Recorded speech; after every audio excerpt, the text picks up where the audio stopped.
আপনি কি জানেন কেয়ামতের সেই ভয়াবহ দিনে যখন সবাই ভয়ে কাঁপতে থাকবে, তখন জাহান্নামের মাঝখানে দাঁড়িয়ে ইবলিস শয়তান একটি ভাষণ দেবে।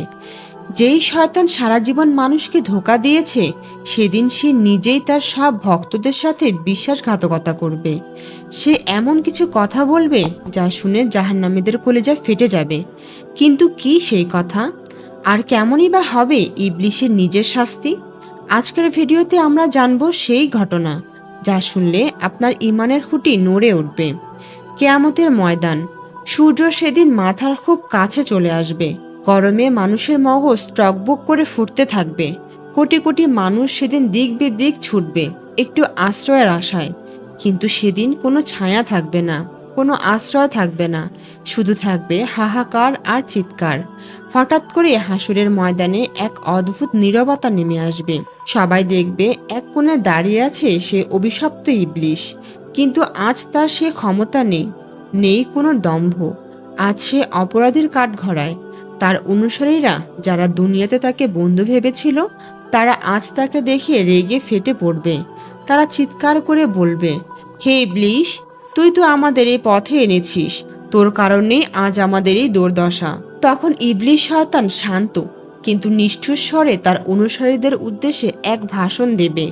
সূরা ইব্রাহিমের ২২ নম্বর আয়াতে আল্লাহ তাআলা সে ভাষণের কথা উল্লেখ করেছেন। ইবলিশ বলবে, আজ আমাকে দোষ দিয়ে কোনো লাভ নেই। আল্লাহ তোমাদের যে ওয়াদা দিয়েছিলেন, জান্নাত ও পুরস্কারের ওয়াদা, তা ছিল ধ্রুব সত্য। আর আমিও তোমাদের অনেক রঙিন স্বপ্ন দেখিয়েছিলাম, অনেক মিথ্যে ওয়াদে দিয়েছিলাম। কিন্তু আমি বলেছিলাম দুনিয়ায় সব, আখেরাত বলতে কিছু নেই। কিন্তু আমি তোমাদের সাথে বিশ্বাসঘাতকতা করেছি, আমি তোমাদের ধোঁকা দিয়েছি। আমার কোনো ক্ষমতা ছিল না তোমাদের ওপর জোর খাটানোর।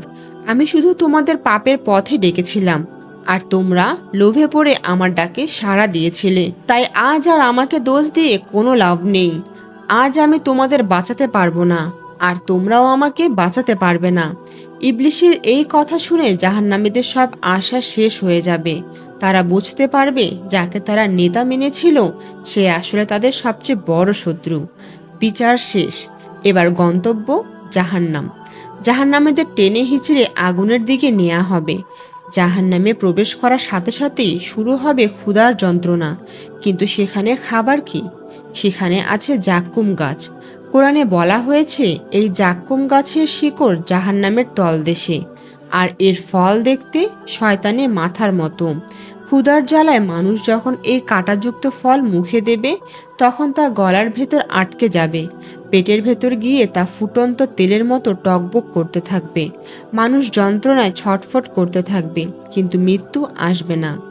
খাবার খাওয়ার পর শুরু হবে প্রচণ্ড পিপাসা। তারা চিৎকার করে পানি চাইবে। তখন ফেরেশতারা তাদের সামনে ধরবে গলিত পুজোর মতো গরম পানি। মুখের কাছে আনতেই ঠোঁট ঝলসে খসে পড়বে।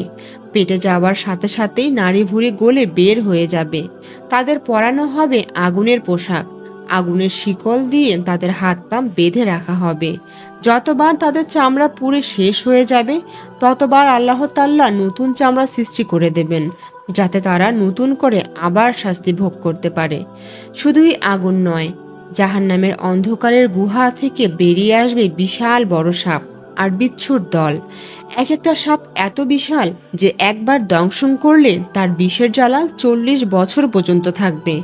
মানুষ ভয়ে পালাবে, কিন্তু পালাবে কোথায়? চারদিকে তো শুধু আগুন আর আগুন। এবার আসি ইবলিশের শাস্তির কথায়।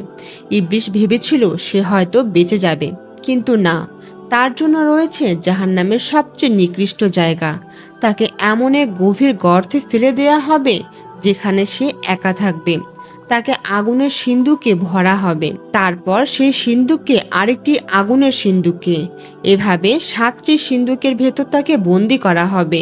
সে চিৎকার করবে, কিন্তু তার সেই চিৎকার শোনার মতো কেউ থাকবে না। যে অহংকারের কারণে সে আদম আলাহিসাল্লামকে সাল্লামকে সিজদা করেনি, আজ সেই অহংকার তাকে ধ্বংস করে দিয়েছে। সে অনন্তকাল ধরে সেখানেই পুড়তে থাকবে, আর তার সাথে পড়বে তার অনুসারীরা।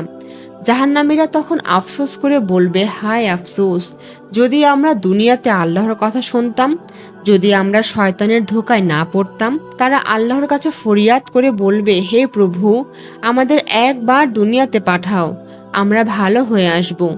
কিন্তু তখন আল্লাহ বলবেন, চুপ থাকো, আজ আর কোনো কথা নয়, তোমরা তোমারই নিজেদের ধ্বংস করেছ। প্রিয় দর্শক, সে ভয়ঙ্কর দিন আসার আগেই আমাদের সাবধান হওয়া উচিত, তাই না? ইবলিশ কিন্তু এখনো তার কাজ চালিয়ে যাচ্ছে। সে আমাদের কানের কাছে ফিসফিস করে পাপের পথে ডাকছে। আজই সময় সেই ডাক প্রত্যাখ্যান করার। আসুন আমরা সবাই মিলে তওবা করি এবং আল্লাহর পথে ফিরে আসি। কে জানে, হয়তো আজকের রাতটি আমাদের জীবনের শেষ রাত হতে পারে। আল্লাহ আমাদের সবাইকে শয়তানের ধোঁকা থেকে হেফাজত করুন। আমিন।